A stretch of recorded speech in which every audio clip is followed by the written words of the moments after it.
High বন্ধুরা, শুভ দুপুর। তো আজকে দেখো আমি মাংসটা একটু অন্যরকমভাবে রান্না করব।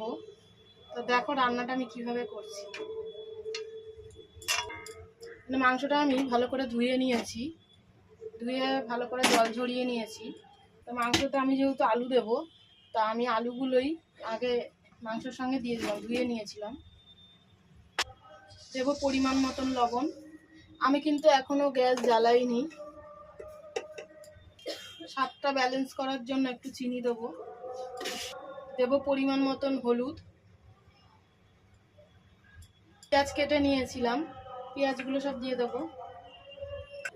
এখানে আমি দুটো টমেটো কেটে নিয়েছি। এখানে লঙ্কা বাটা, রসুন বাটা, আদা বাটা, এটা জিরে বাটা। এগুলো আমি সব একে একে মেখে নেব মাংসের সঙ্গে, মাংসের আলুর সাথে।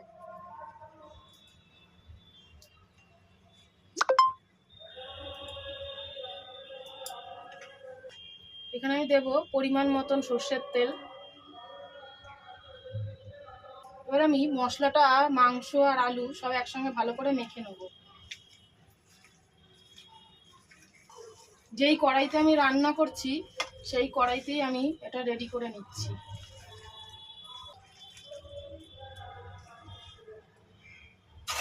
মেখে নিয়েছি এটা আমি ভালো করে।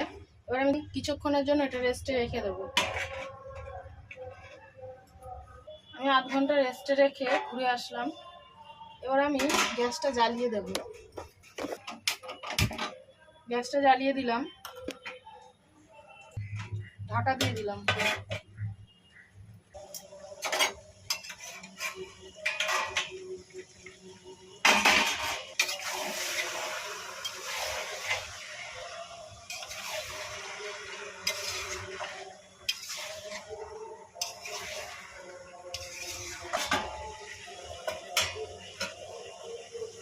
আর একটু ঢাকা দিয়ে দিলাম।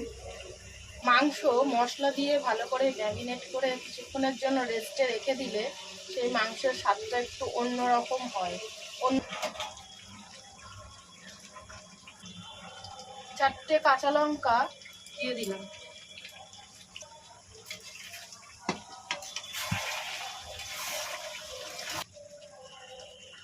গরম মশলা বেটে রেখেছিলাম, দিয়ে দিলাম। জল দিয়ে দিলাম। মাংসটা কষানো হয়ে গেছে।